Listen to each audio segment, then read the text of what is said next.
నమస్కారం. ఈరోజు మనం ట్రేడింగ్లో చాలామంది ఎదుర్కొనే ఒక పెద్ద కన్ఫ్యూజన్ని క్లియర్ చేసుకోబోతున్నాం.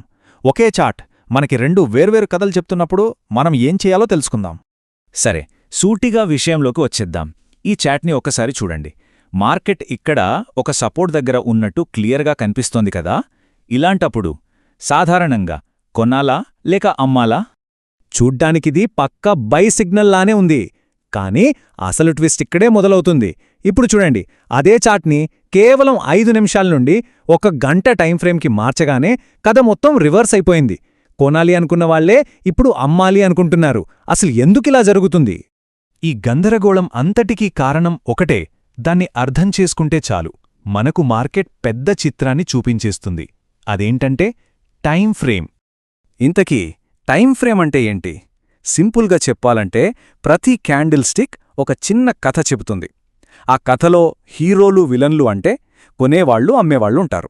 వాళ్ల మధ్య జరిగిన ఫైట్ని ఆ క్యాండిల్ చూపిస్తుంది.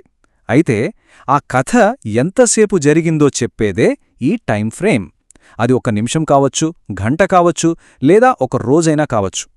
దీన్ని మనం టైం హైరార్కీ అని పిలవచ్చు. ఇది చాలా ఇంట్రెస్టింగ్ కాన్సెప్ట్. ఒక పెద్ద కథలో ఎన్నో చిన్న కథలున్నట్టే అన్నమాట. చూడండి, ఒక రోజు క్యాండిల్ వెనుక 6 4 గంటల కథలుంటాయి.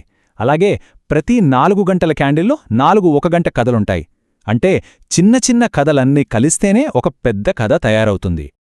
సరే, ఇన్ని టైం ఫ్రేమ్లున్నాయి కదా, మరి మన ట్రేడింగ్కు ఏది కరెక్ట్? ఇది నాకు ఇదిష్టం అని సెలెక్ట్ చేసుకునేది కాదు. ఇది పూర్తిగా ఒకరి ట్రేడింగ్ స్టైల్, వాళ్ల స్ట్రాటజీని బట్టి ఉంటుంది. ఈ స్లైడ్ చాలా ముఖ్యం. ఇప్పుడు చూడండి, స్కాల్పర్స్ ఉంటారు. వాళ్ళు చాలా ఫాస్ట్, మెరుపులా వచ్చి ట్రేడ్ చేసి వెళ్ళిపోతారు. వాళ్లకి 1 నిమిషం 5 నిమిషాల చార్ట్లు సరిపోతాయి. అదే ఇంట్రాడే ట్రేడర్లైతే, అంటే అదే రోజు కొని అమ్మేవాళ్లు 15 నిమిషాల టైంఫ్రేమ్ని ఎక్కువగా వాడతారు. ఇక కొన్ని గంటలు లేదా రోజులు ట్రేడ్ని హోల్డ్ చేసే స్వింగ్ ట్రేడర్లు 1 గంట లేదా 4 గంటల చార్ట్లను చూస్తారు. సో మన స్ట్రాటజీనే మన టైంఫ్రేమ్ని డిసైడ్ చేస్తుంది. ఇప్పటిదాకా మనం సమస్య గురించి మాట్లాడాం. ఇప్పుడు పరిష్కారం గురించి చూద్దాం. మార్కెట్ అసలు ఏ దిశలో వెళ్తుందో తెలుసుకోవడానికి ట్రేడర్స్ వాడే ఒక secret technique, talk down analysis. ట్రేడింగ్లో ఒక గోల్డెన్ రూల్ ఉంది. Trend is your friend. అంటే నది ఎటు ప్రవహిస్తోందో అటువైపే మనం కూడా వెళ్ళాలి. ప్రవాహానికి ఎదురెళితే కొట్టుకుపోతాం. మార్కెట్లో నిలబడాలంటే మెయిన్ ట్రెండ్ని పట్టుకోవడం చాలా ముఖ్యం. ఒక ఉదాహరణతో దీన్ని సింపుల్గా అర్థం చేసుకుందాం. అనుకుందాం, పెద్ద టైంఫ్రేమ్ అంటే 4 గంటల చార్ట్లో మార్కెట్ పైకి వెళ్తోంది, అంటే బుల్లిష్గా ఉంది. అదే సమయంలో మనం ట్రేడ్ తీసుకునే చిన్న టైంఫ్రేమ్ అంటే 15 నిమిషాల చార్ట్లో కూడా పైకే వెళ్తోంది. అప్పుడు మనదే హై ప్రాబబిలిటీ ట్రేడ్. అంటే ఆ ట్రేడ్ సక్సెస్ అయ్యే ఛాన్సులు చాలా చాలా ఎక్కువ. ఎందుకంటే పెద్ద కథ చిన్న కథ రెండూ ఒకే డైరెక్షన్లో ఉన్నాయి. కానీ చాలామంది కొత్తవాళ్లు ఇక్కడే తప్పు చేస్తారు. పెద్ద ట్రెండేమో పైకెళ్తోంది, బులిష్గా ఉంది.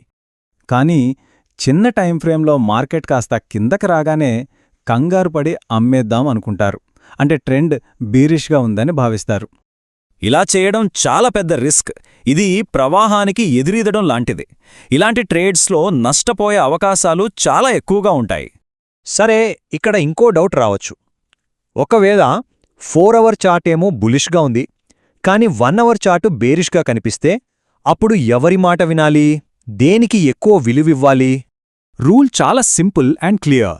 ఎప్పుడూ పెద్ద టైంఫ్రేమ్కే పవర్ ఎక్కువ, దాని మాటకే మనం విలువివ్వాలి. ఎందుకంటే ఆ డైరెక్షన్లోనే ఎక్కువ డబ్బు, పెద్ద ప్లేయర్స్ అంటే ఇన్స్టిట్యూషన్స్ ఉంటాయి. సో పెద్ద టైంఫ్రేమ్ ఇస్ ద బాస్. రైట్. ఇప్పుడుదాకా నేర్చుకున్నదంతా ఉపయోగించి మనం మొదట చూసిన ఆ పజిల్ని ఇప్పుడు సాల్వ్ చేద్దాం. ఒక సరైన ట్రేడ్ని ఎలా ప్లాన్ చేయాలో స్టెప్ బై స్టెప్ చూద్దాం. ఓకే, మనం మొదటి చార్ట్ దగ్గరికి వచ్చేసాం. ఇప్పుడు టాప్ డౌన్ అనాలిసిస్ చేద్దాం. ఫస్ట్ 4 గంటల ట్రెండ్ చూస్తే పక్కా బేరిష్, మార్కెట్ కిందకే వెళ్తోంది. 1 గంట ట్రెండ్ చూసినా అది కూడా బేరిష్. సో 2 పెద్ద టైంఫ్రేమ్లు అమ్మండి అనే చెప్తున్నాయి. అలాంటప్పుడు 5 నిమిషాల చార్ట్లో చిన్నగా పైకి వెళ్ళినంత మాత్రాన కొనడం అనేది చాలా పెద్ద తప్పు. సరైన ప్లాన్ ఏంటి?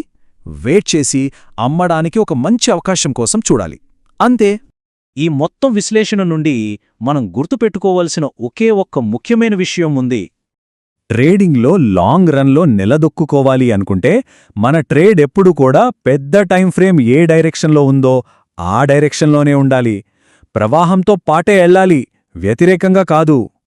ఇప్పుడు ఆలోచించాల్సిన విషయమేంటంటే, ఈ సీక్రెట్ తెలిసాక కూడా మార్కెట్ ప్రవాహానికి ఎదురెళ్లే ప్రయత్నం చెయ్యాలా? ఈ ఒక్క ప్రశ్న ట్రేడింగ్ చేసే విధానాన్ని మార్చేయగలదు. ఆలోచించండి.